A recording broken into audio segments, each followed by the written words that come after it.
We've seen lots of plants and flowers so far. Now we're motivated to start gardening, right? Or you could make it easy on yourself and go here instead. This farm, my great-grandfather started it in 1884, and it's been passed down through the generations.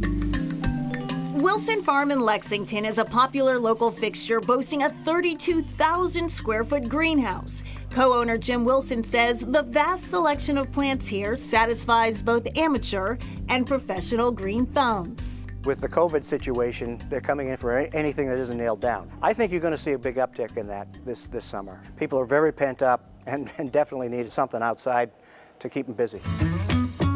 Wilson Farm is prepared to meet the demand year-round. And what does it take to run a year-round garden like this? A lot of work.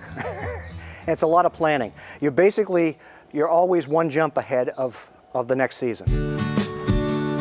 But gardening is not without rewards. The thing I find most rewarding is I get to see a tangible result of what I do every day. In the winter time and I'm in my office, I shoot off emails, I shuffle papers from right to left, but at the end of the day, if I planted a field of lettuce and I can stand up in the parking lot, look down, I see what I've accomplished that day. That sense of achievement is shared by Jim Wilson's cousin, Scott Wilson. As I tell everybody who's like thinking I'm crazy and thinking we're all crazy, but I love what I do, right? So it's almost fun. As the farm's co-owner, Wilson handles the retail side of the business, which is no small feat. Customers want the convenience of being able to come here and get everything they need. This is no ordinary farm stand. At 10,000 square feet, it's close to being a one-stop grocery store, complete with homemade bread, prepared food, and special finds. They have apples of all kinds, including caramel apples. Wilson's days have always been long, especially now with lines out the door. My alarm goes off between 1:15 and 1:30 every morning. Luckily, I live across the street. So what's happening here at 2 a.m. in the morning? Actually, we're receiving produce in, so we're checking it to make sure it's good. We're also buying at that time of the day because to get the freshest produce, it's grown all over the world. So I'm buying produce from Israel and Spain and Europe when they're awake. But we're also buying produce when our West Coast friends are awake. So that's why it turns out to be kind of a long day. So you're talking about a 16-hour day you're working. But it's not work, it's fun.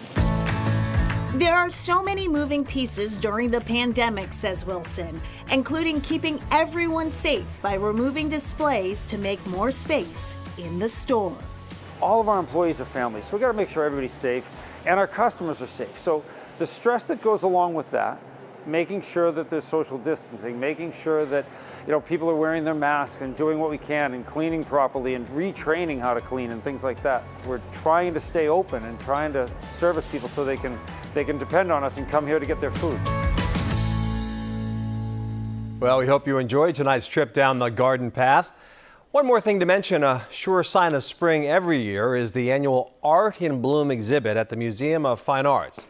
The MFA had to cancel it this spring, so they've created a new digital exhibit. June in Bloom features videos of flower arranging, art making, and curators highlighting floral works of art from the museum's collection. You can check that out on their website, mfa.org. That is Chronicle for tonight. Thanks so much for joining us, everyone. I'm Anthony Everett. Have a good evening. Hope to see you back here tomorrow night. Hope you're staying safe and healthy.